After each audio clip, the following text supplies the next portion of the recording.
আজকের সংসদ অধিবেশনে প্রথম বক্তব্য রাখিবেন মাননীয় সংসদ সদস্য খুরশেদ আলম রানা। আপনার সময় 2 মিনিট।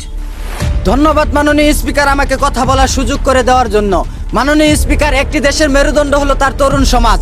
আমাদের ভাষা আন্দোলন থেকে শুরু করে মহান মুক্তিযুদ্ধ এবং সাম্প্রতিক সময়ের প্রতিটি বড় পরিবর্তনে এদেশের ছাত্র ও তরুণ সমাজ নেতৃত্ব দিয়েছে। কিন্তু অত্যন্ত দুঃখের বিষয় মাননীয় স্পিকার, আজ আমাদের সেই তরুণ সমাজের একটি অংশ অনৈতিক কার্যকলাপে লিপ্ত হয়ে ধ্বংসের দিকে এগিয়ে যাচ্ছে। মাননীয় স্পিকার, আমরা প্রায় সময় দেখতে পাই স্কুল কলেজের একদল কিশোর কিশোরী ও তরুণ তরুণীরা ক্লাস ফাঁকি দিয়ে বিভিন্ন পার্ক, বিনোদন কেন্দ্র, রেস্টুরেন্ট বা নির্জন জায়গায় গিয়ে অনৈতিক কর্মকাণ্ডে লিপ্ত হচ্ছে।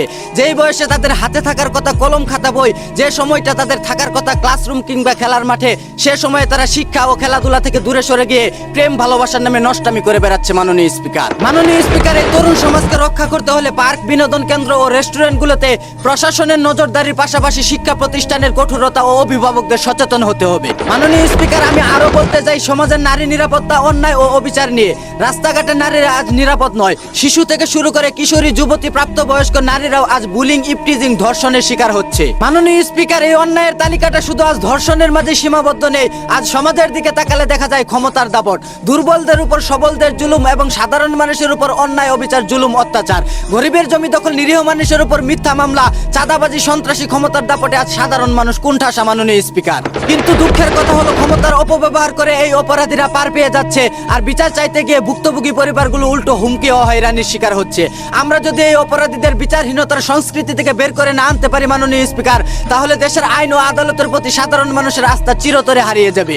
ধন্যবাদ মাননীয় স্পিকার। ধন্যবাদ মাননীয় সংসদ সদস্য।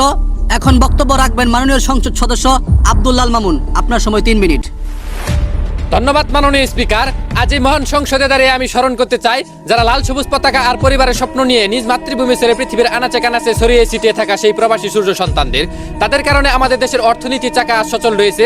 আমাদের দেশের রিজার্ভের যে ভিত্তি, তার বেশিরভাগ অবদানে রেমিটেন্স যোদ্ধাদের। প্রখর রোদে, মরুভূমি, তপ্ত বালু কিংবা কনকনে শীতের ঠান্ডায় নিজের সুখ-আহ্লাদকে বিসর্জন দিয়ে তারা রক্তপানি করা পরিশ্রম করে চলেছেন। মা বাবা, ভাই বোন, প্রিয়জনের মুখ না দেখে বছরের পর বছর কাটিয়ে দিচ্ছে শুধু দেশের অর্থনীতি সচল রাখতে। অথচ বিনিময়ে তারা না পাচ্ছে একটু সম্মান, নিরাপত্তা, না পাচ্ছে তাদের কষ্ট করে কামাই করা অর্থের সঠিক মূল্যায়ন। অত্যন্ত দুঃখের সাথে আরো বলতে হয় মাননীয় স্পিকার, বিমানবন্দরে পা রাখা থেকে শুরু করে নিজ মাতৃভূমিতে ফেরার প্রতিটি ধাপেই আমাদের প্রবাসীদের প্রায় সময় নানা হয়রানির শিকার হতে হয়। যে মানুষগুলো মাথার ঘাম পায়ে ফেলে আমাদের দেশে রেমিটেন্স পাঠাচ্ছে, তাদেরকে বিমানবন্দরে এসে প্রতিনিয়ত অবহেলা, হয়রানি, হেনস্থার শিকার হতে হচ্ছে। মাননীয় স্পিকার, আমি আরো বলতে চাই, বর্তমানে দালাল বাটপার ও বয় জিন্সের খপ্পরে পড়ে অনেক ভাই বোন প্রবাসে যাওয়ার নামে প্রতারণার শিকার হচ্ছে।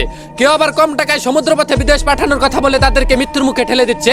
এসব প্রতারক, দালাল বাটপারদেরকে ধরে যেন আইনের আওতায় আনা হয়, সেজন্য আমি বর্তমান সরকারের কাছে অনুরোধ করবো। মাননীয় স্পিকার, আমি সবশেষে বলতে চাই, প্রবাসীরা হলো দেশের বাইরে থাকা আরো একটি ছোট্ট বাংলাদেশ। তারা রেমিটেন্সের মেশিন নয়, তারা আমাদের ভাই, আমাদের বোন, আমাদের পরমাত্মীয়। তাদের ঘামে ভেজা টাকায় আমাদের বাজেট তৈরি হয়, আমাদের পদ্মা সেতু, মেট্রো রেল সহ বড় বড় মেগা প্রকল্প ও গ্রামীণ অর্থনীতি চাঙ্গা থাকে। মাননীয় স্পিকার, আমি দলমত নির্বিশেষে বলতে চাই, আমাদের রেমিটেন্স যোদ্ধাদের জন্য পাশে থাকা হয়, তাদের অধিকার রক্ষা করা হয় এবং তাদের জন্য নিরাপদ ও সম্মানজনক পরিবেশ নিশ্চিত করা হয়। ধন্যবাদ মাননীয় স্পিকার।